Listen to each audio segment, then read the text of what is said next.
personal views and opinions expressed by our podcast guests are their own and are not legal advice or official statements by their organizations. Hello, my name is Debbie Reynolds. They call me the Data Diva. This is the Data Diva Talks Privacy podcast, where we discuss data privacy issues with industry leaders around the world with information that businesses need to know now. Today, I have a special guest on the show, Jimmy Sanders. He's information security at Netflix. Also, he's currently the San Francisco Bay Area chapter president of the Information System Security Association since 2014. So, Jimmy, it's very nice to have you on the show. You're one of those people on LinkedIn that just has your first name and your the first initial your last name. So I know you're always like a cyber person. Yes, it's great to be here, Debbie. So I would love to just chat a little bit about how we sort of interacted ever, because let's see. We were, Lan Jenson, who was with Adaptable Security. I think her new venture is called something different, CyberTrust, I believe. Yeah, CyberTrust of America. CyberTrust America. So Lan had this call last year when COVID got really crazy and a lot of businesses were shutting down and didn't know what to do, especially the small and medium-sized businesses that probably didn't have any other alternative, didn't have like the technology in place to do stuff like, electronic ordering or, accounting, any stuff like that. So Lan sort of this call out and she created this initiative called Tech Cares.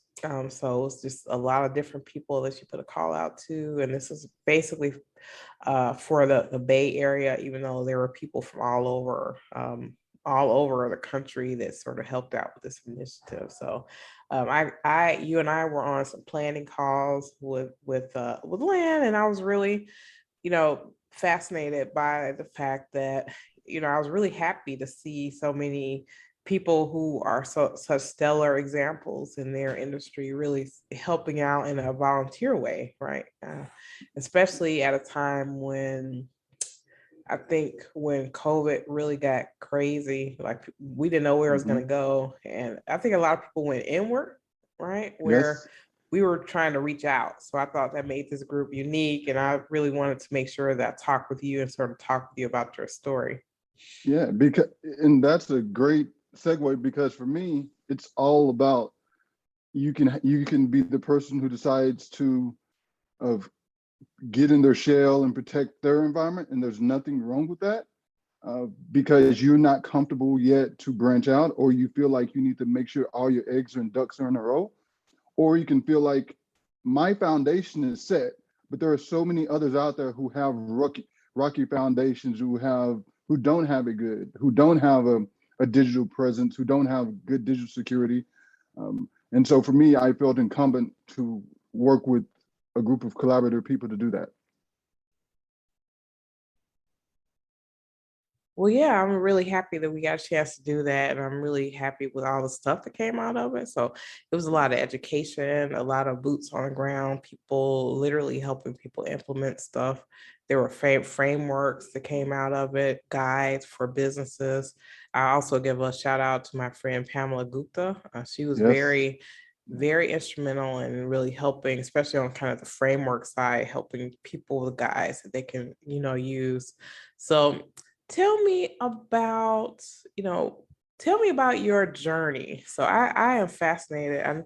I know that you don't want me to just read off the script of your background, but I thought it was fascinating that you had a background in behavioral psychology. Yes. So I actually got started in computers in '99. And I was going through school, taking computer classes, working on my associate's degree in computers, and I actually got that. I just don't list it on my resume. But once I got my computer science degree, associate's degree, I transferred to San Jose State, and I started taking computer classes there. And my problem immediately happened is I was learning things at my job that I was currently at that wasn't actually being taught in school. And so I had the big disconnect between the classes and the courses I'm taking and what I'm actually doing in the real world. And I was like, I'm wasting my time. And I like computers and I still love computers, but I was like, what can I do that can actually expand and broaden my thing? Because I always wanted to be, or not everybody, but to me, it was like, I want to be in management. I want to be an executive. So what skills do I need? I need to think like my employees would think, or my boss would think, or whoever that person would think. And so I was like behavioral science and psychology. And so I ended up getting a double major in behavioral science and psychology because I love the subject and I love analyzing people, analyzing situations. And this was even before I got into computer security. And it just helped out immensely even in that field as well. And so that's how I got started with my degree. And then once I graduated with that, I was already in computers. And so I went from being an IT administrator to an IT manager. And then in 2006, one of my friends said, Jimmy, he was walking around and he had this little resume out, and he had been looking for a security engineer for over a year at the company I worked for. And I looked at it and I said, the job requirements are like, I can do that. I can do that. And, like they say about men, like you can look at something, if you can do 60, 70% of the job, you think you should take the jump at it. And so like, for me, the motto I impart upon a lot of people is a closed mouth doesn't get fed, meaning if you don't speak up, you won't get it. And so I asked him, I said, let me try out for it. And he said, okay, we'll give you a 3-month probation. And I took that position from an information information security engineering position to what at the time, it would have been a CISO now, but at the time it was called senior security officer because the term CISO wasn't around back, or it may have been around, but it wasn't as prevalent as it is now.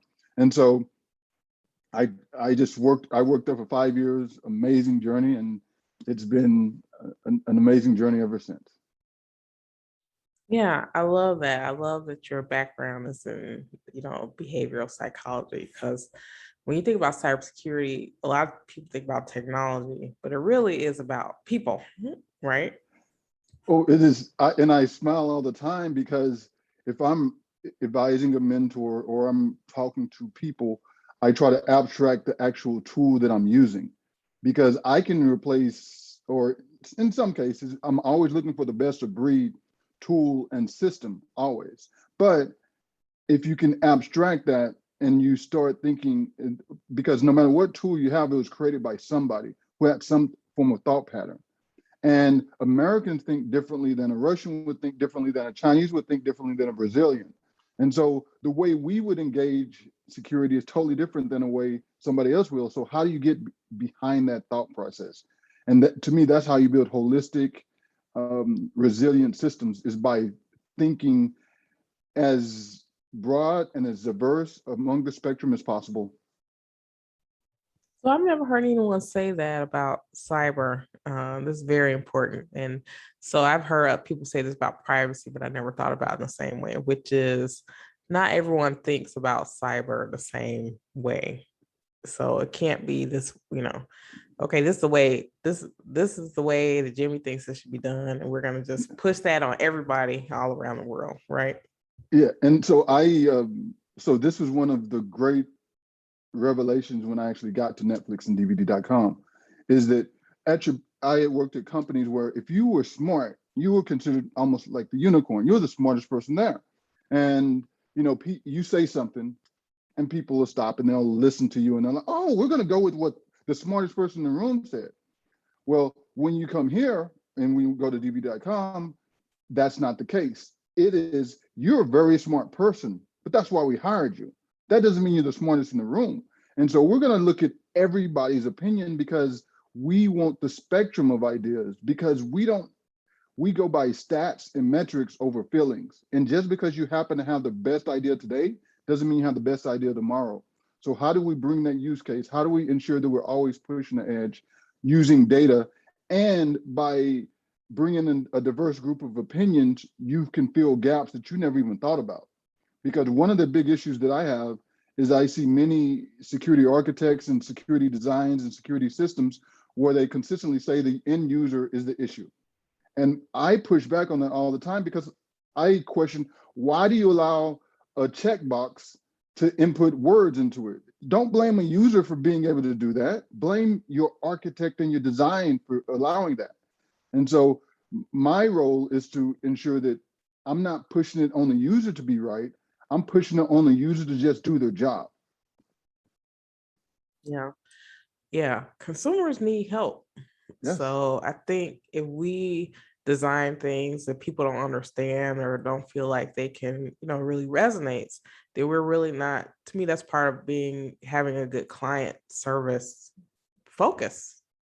But and that makes sense. But if we look at the industry on a consistent basis, most of the companies in the tech age have horrible of client service. It is rare that you can actually get on the phone and call any one of these internet companies and complain. They intentionally make it hard for you to call them. They make it hard for you to even email them. They make you go through this 20-page click, click, click, click, click through your pattern. And then finally, after you've escalated it to a certain level, then somebody will finally maybe email you back. And so I think it's an intentionality that they've made it hard because they've built their own kingdoms of data and consumers. They come to have the take it or leave it almost approach. Yeah. What do you think? What is top of mind for you? Well, before I get to the top of mind of what you think right now, I wanted you to try to impart some wisdom, drop some knowledge on me about people who are in cyber that want to ascend to executive roles. So tell me something that would help someone, because you said a couple things that triggered me.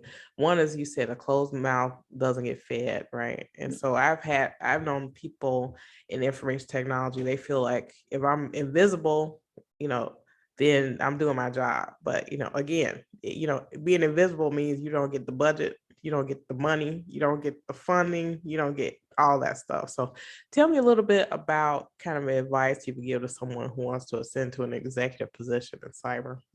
So the first question I really asked them is that something you really want to do? Because it may sound good in theory, but in practice, it may not be what you're cut out for. I was with a group of security leaders last week, and we made the analogy, it's almost like you saying you want to be Icarus. There's an issue with that because you get close to the sun, too close to the sun, sometimes that can burn your wings. So you have to be willing to deal with the heat. You have to be willing to deal with the politics, but there's a lot of benefits to that. But that means you have to be willing to deal in the politics. That means convincing people. It doesn't mean necessarily, you being a political animal, but you got to convince your team. You got to convince your employees. You got to convince your peers, or you got to be able to partner with them to make strategic decisions. And if you're not the person who can listen to advice as well as give good advice, then it may not be for you. And that's, to me, some of the keys is, can you listen?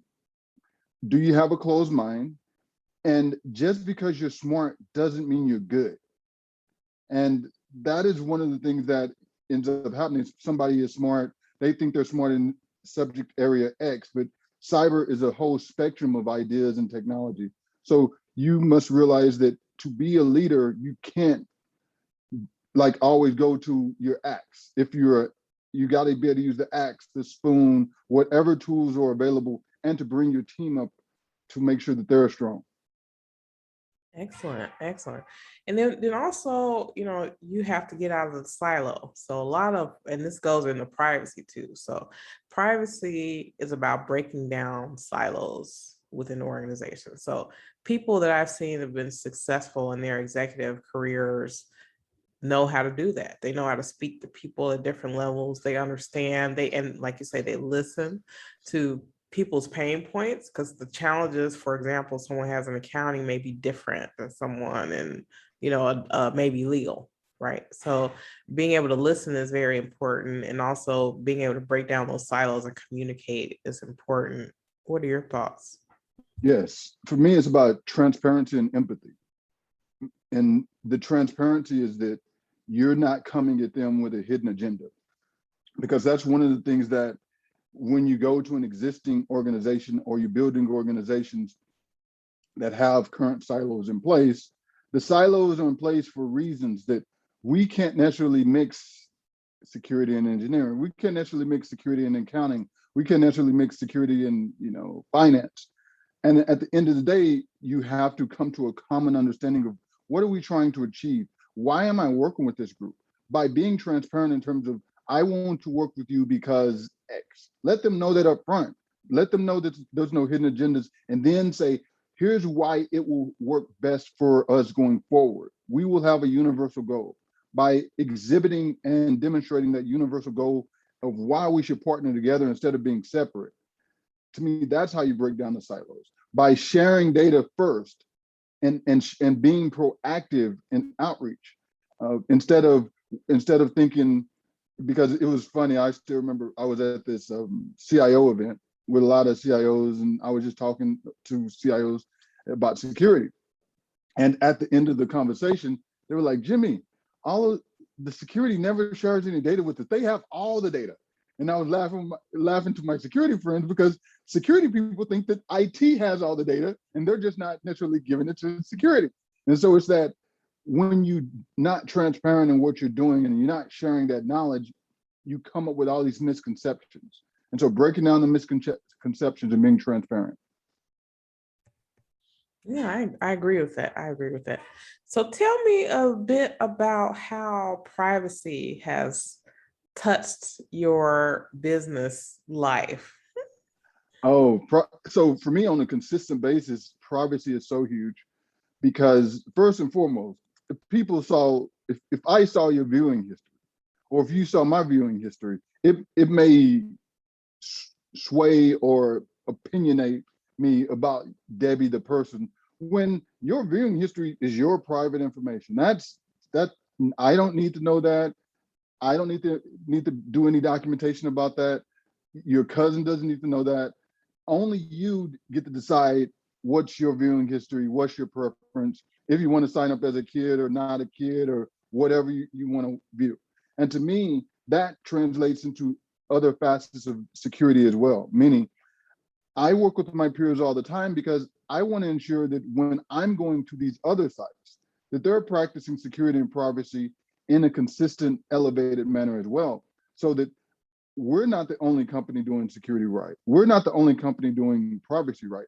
Hopefully, by teaming up, all the companies that we can partner with are doing privacy and security in an effective and efficient manner. Because one of the consistent things that you see, especially if I've been paying attention to the news, is how people have been tracking people based on their phone usage, or tracking people based on their cell tower data, and all of these things that, when you look at it from a micro level, you don't think that that's a big deal. Oh, so what, they know my MAC address. So what, they know, my phone number. But once you start piecing all that information together, they're building profiles and ideas about you that you didn't even realize. I was on a call today with a woman in Europe, and she said that she had requested her information from a company, and they, based on kind of her browsing and the stuff that she does, like she does gardening and stuff like that, they thought that she was a 70-year-old male. Yes. And that is funny, but to me, that could be a good thing or a bad thing. Because for me, because I'm a privacy security person and I try to be private, I intentionally do bad searches. I intentionally throw dirt in my search history so that it will mess up their algorithm. I do that because they're gonna. The problem is, and this is an inherent problem, we have a lot of entities collecting data without our consent. We have a lot of entities that are, I was just reading about how over 100,000 people allowed their eyes to be scanned so that they can get some cryptocurrency. And the issue is that we haven't explained the implications of what happens when your biometric data gets stored. Because I hear a lot of people advocate for the use and getting rid of passwords. Passwords are evil, get rid of passwords. And I hear that a lot. But I always push back on that, because the genius of passwords is that you can change those. once somebody steals your eye print, once somebody steals your handprint, your fingerprint, any of that data, it's not like you can go and get a new set of hands. You can't get a new set of eyes. And so by solely relying on biometric data that can't be changed, to me, that's a big privacy and security issue waiting to happen. I agree. I agree with that. It's almost like, it's psychological. So I think you appreciate this. So it is, you want someone wants something right now, right? And so they're willing to give up something for a future harm that they don't think about down the road. So that's kind of why people say yes to those things. You're like, well, I don't want to think about tomorrow. I want to think about today, what I want today. But I don't even think it's necessarily them not even thinking about tomorrow. I think they're not exposed to the technology that's coming. It's like, how could somebody tell you about an iPhone 30 years ago? They would thought you were some man in the moon or woman in the moon of reading sci-fi that was coming 2,000 years ago. I mean, 2,000 years from now. And now technology is just advancing faster than people can recognize. I equate that to when the first person on a horse saw a train coming, they died because they were used to the speed in which a horse could run, right, instead of the speed in which a train could come.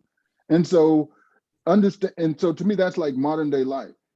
We have people who aren't in tech, they're used to the speed of what they see technology going. People in tech realize that speed is already leaps and bounds ahead of what's conceivable. Yeah, right. The technology is going way ahead, and we haven't really even conceptualized what is happening, what's brewing in the background and sort of what will happen in the future. What is just about privacy, what is your kind of biggest concern right now about privacy, either professionally or personally or just in the world in general? So easily my biggest concern is we lack what I would consider a privacy bill of rights. We lack anything even remotely saying these are the things that, almost like the 3 laws of AI. We lack anything that says universally they can't track your search history, for instance. And I'm not saying that should be part of your Bill of Rights, but I think there needs to be some core tenets that have legal binding to them in a universal basis. Because one of the things that happens in corporate world is corporations, the first thing they want to do is protect their rights. So that's why we have the DMCA.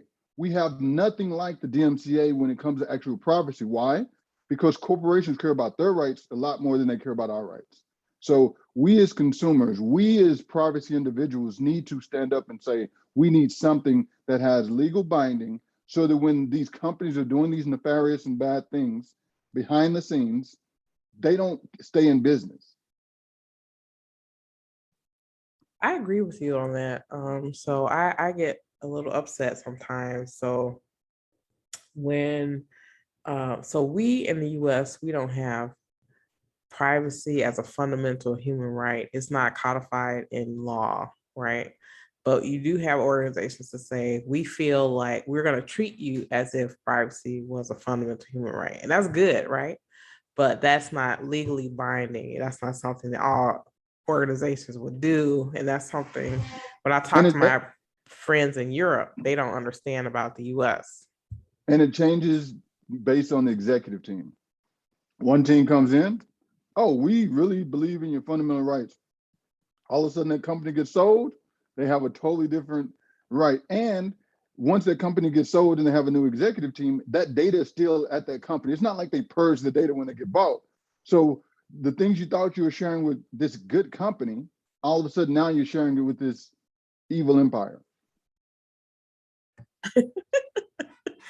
Yeah, I agree with that. I think also just in terms of data and data collection, the technology is advancing so far ahead that now we're talking about data being collected that was never collected before, and being, in way it's going to be used in ways that people can't even fathom. So I wonder, in a lot of ways, how can we how can we educate ourselves? How can we kind of, at least get a leg up? Because I feel like it's almost like giving a baby a steak at this point. Yes. And so, this is, to me, is where the EFF, the Electronic Frontier Foundation comes in really good, of where they're always, or a lot of times they try to fight for your rights that you don't even realize that they're fighting for. And the issue, once you start fighting for people's rights, is you can't arbitrarily fight for the good person's rights or the bad person's rights, because hopefully we're fighting for universal rights. And so sometimes you are pitting yourself to fight for somebody who you may not necessarily agree with, but their stance is on a fundamental level. And so by looking at what the EFF is doing, and they're doing a great job, by looking at some of the things like a Bruce Schneider or a Debbie Reynolds is doing, and following the privacy-minded people, it is hard for a regular consumer to do that. It's hard, but because it's funny, a lot of my friends, they'll send me, oh, what do you think about company X? And the first thing I do is I'll go to their privacy policy and security policy. And to me, if a company has over a 2-page security policy for the public, not internally, 2-page security policy for the public, if they have anything like arbitration in their language, as soon as I see the words arbitration, I think the company is going to screw you over. So there are certain buzzwords that you can see. It's like you see that word, okay, yep, they can say whatever they want. Mm-hmm. As soon as you say arbitration, that means you're going to do my data dirty. Yeah, and also I'm very much against the 80-page privacy policy. So I think it should be way simpler than that. Oh, like, do you sell my data or don't you? Like, what do you do? No, or it's not? by design. Yeah. It's like when they give you the contracts that are it's like when you go to the car dealership and they make you wait for like 10 hours to make the transaction. And they do that to wear you down. So you finally just acquiesce and say, okay, I'm good. Whatever you want, I'm good. And instead of it being a quick and easy process. And to me, that's why they have these policies. They know people, they just want you to do some click-throughs. They don't want you to actually read to say, you're actually documenting my cell phone data per inch or per meter, because that's one of the things that's happening now. It used to be they would track you per cell tower, but all these phone companies are getting better and better at accurately measuring you per feet, per meter. And that's in their documentation, that's in their privacy policy, but it's buried in like page 130. Absolutely. I agree with that. What do you think? What is kind of the surprising thing that you're seeing in cyber? So obviously there's a lot more news about things like ransomware or cyber attacks or whatever. But what comes out of these things that surprises you the most? I can tell you what surprised me the most. So the thing that surprises me the most is that when you find out what happened, a lot of times it's not like someone hung from the ceiling, like Tom Cruise in Mission Impossible. Like, it's not that. It's like grandma taped her password on a computer and someone got access, so that's what surprises me. What do you think? So that's a great example, but what you just told me, and this is what's surprising. We have many security leaders, including myself, so I don't want to act like I'm not among them, who consistently preach and talk about resilience, security in layers, multiple layers so that you get through. And what we end up seeing time and time again is it's one simple attack that breaks the whole bank. And we're not practicing what we preach. And the other thing, and this is not even in just cyber, is just, to me, the lack of diversity, because the lack of diversity to me is consistently biting us. And what I mean by that is that not even a lack of diversity in terms of people of color or people of gender, it's the lack of diversity in thought, because you can hire 20 Black people, 20 Latinos, 20 Caucasians from Harvard that all were at the top of their class. So you got 60 people from a quote unquote diverse ethnic background, but they will have the same thought process. And so what you end up having, and what I see when you have the group think, is everybody's building these security systems in a similar way. So that when one attack becomes successful, it cracks everybody because we all doing what's considered best business practice. Instead of really implementing diverse, tried and true security through layers, um, instead of just saying we do. Yeah.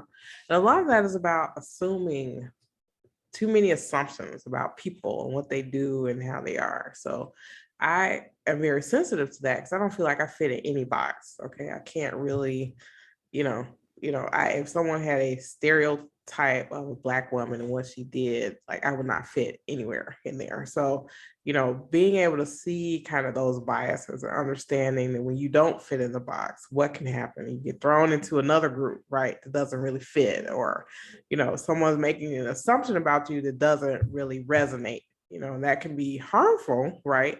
Especially if people are making decisions about sort of kind of your life, liberty, or, just how you live your life. Yeah. And that I was talking with a peer yesterday about this. And I was explaining to this person about leveling up, and this is what I call it. And what I mean by leveling up is when you first start off as an engineer, you thought you were working hard, you looked up, and your peers, you're all on the same level. And so as you move up from an engineer to maybe a manager to maybe a director and so on, nobody cares what you did when you're an engineer once you become a manager. Like it's good that you got here. And so one of the things that you see happen, or I see happen a lot, is people, oh, I came from this small town, I worked hard, and now I'm, successful, right? That sounds good, but nobody really cares once you get to a certain level. No. Well, some people like to harken back to the past. So I'm about the future. So I try not to look back too much, right? So I want to talk about the future. And it's not even, and so it's always good to appreciate where you came from. Never take that for granted. Appreciate, your peers, your family, and understand that that's what helped you get there. But that's not what's going to help you keep going there.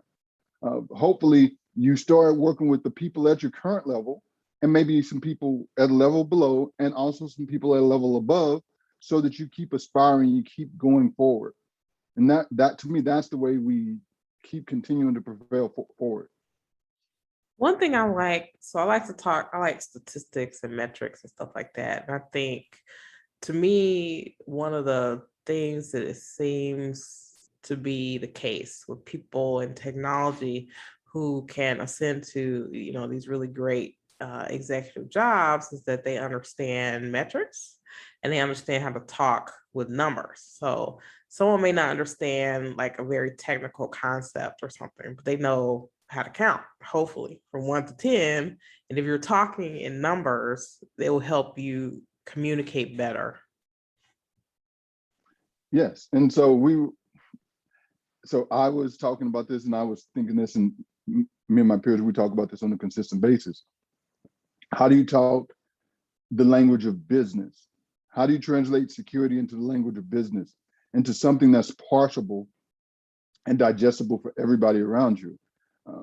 And so the way I would talk, and I do this, and I tell this about security training as well. I'm not going to do the same security training for developers that I will do for administrative assistants, that I will do for executives. And the way I wouldn't do security training the same way, I'm not going to explain security or talk security the same way. And so understanding your audience is the key. Every audience needs to be talked to in a different way. When I'm among my security friends, we talk CISP and ICMCP and whatever, the next, buzzword is. But understanding your audience, understand that you may be with a group of engineers who love to talk like that. Your board may be comprised of all engineers, and they may want you to talk in buzzwords and things. Or you may have a board of executives of just general business that they just want to know, what's the overall ROI and things of that nature. Yeah, I agree with that. I think there's a major shift that's happened, and you're probably in the middle of this, right? In the mix of all of this. And that is kind of in the past, like let's say when you started in computing and technology to now. So when I started, it was sort of like, okay, technology, we do this thing. Let's say we make widgets, right? We make widgets and that's our thing and that's our focus. And then we're going to use technology to help us do something faster, better, greater. And so what's happened over the last 30 years is that technology has become so prevalent in businesses that, maybe you can't make widgets if you don't have your technology right, you don't have your security right, you don't have your privacy right. And I feel like some companies are not yet realizing how important that is in terms of cybersecurity and privacy. So like whatever your widget thing that you're doing, you literally can't do that thing if you don't get privacy, you don't get cyber right. And this is one of the things, because I'm in the Bay Area, and I travel around America and sometimes around the world to speak to people. And I speak to companies and things of that nature. And one of the things that happens, you realize that Silicon Valley is just a little bubble. And so we have all these fangled ideas, and we think that everybody's is like this. And then you go to like a place like, not to pick on middle America or something, and their ideal of getting things delivered is not there yet. And you realize that how do you push their ideas without disrupting their culture, without disrupting their way of life? Because technology is a way of life in the Bay Area. We think it's cool to drive your Tesla and not have all the gadgets, but in other areas it's not. So how do we get them to integrate technology without disrupting their core belief system? And to show them that technology isn't the enemy. Privacy isn't the enemy, because you'll find that person can tell you a lot about their physical business. They can tell you a lot of the details. They just haven't been explained yet the gap and how to do that transition. That transition is the hard part. That digital transformation is the gap. I agree. I agree with that. How do you, so I've seen lots of people really try to get organizations to understand that kind of the, cyber and privacy stuff needs to be things that are talked about in the C-suite. So it can't be kind of an add-on, a tack on. It can't be the dessert after the appetizer and the entree, right? It has to be like a foundational conversation. How do you broach that topic with people who maybe thought, again, we were making widgets and, we were doing everything, I have an MBA and this is how they taught us how to do things. And then one thing about privacy and security, cybersecurity is different than I think the way some people were taught or educated is that if you do it right, it requires kind of proactive stance, Yes. as opposed to let's wait till all hell breaks loose and then let's try to jump on this problem. So I do about 3 different things for that. Depends on the audience. So the first is cautionary tales. So you show an example of how technology, lack of security, lack of privacy is actually taking companies out of business. One of the stats that we see in technology and just in small businesses is the amount of businesses that fail. One of the stats you don't see is one of the true reasons why these businesses fail. And so some of those reasons are because they got hit by ransomware and things. The other thing is what I call unintended consequences. And what I mean by that is you thought you were building this widget. This widget was only supposed to be for your kid to be able to record something, and you let them connect to Wi-Fi. All of a sudden, you got a Wi-Fi camera that your kid has that's connected to Wi-Fi. There are so many unintended consequences that can stem off of that that I can explain as well. And the other thing that you use is you use real life examples of that. So, like we could talk about, you can talk about Target or it just, the list goes on of the things that you can use. But that's what I try to do, but also try not to do too much FUD. Try not to do too much fear, uncertainty, and doubt. Use numbers to back yourself up.